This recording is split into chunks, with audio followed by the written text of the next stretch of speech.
কিরে মধু মধু মধু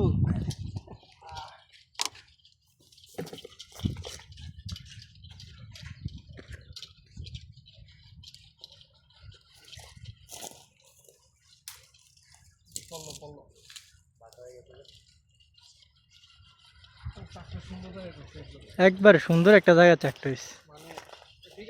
মধু আছে এটাতে মোটামুটি। ভাই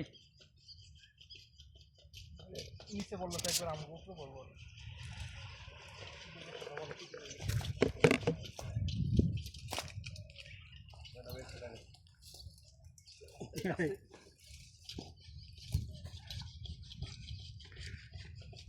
ওই যে মধু দেয়া যায় লাল হয়ে রয়েছে।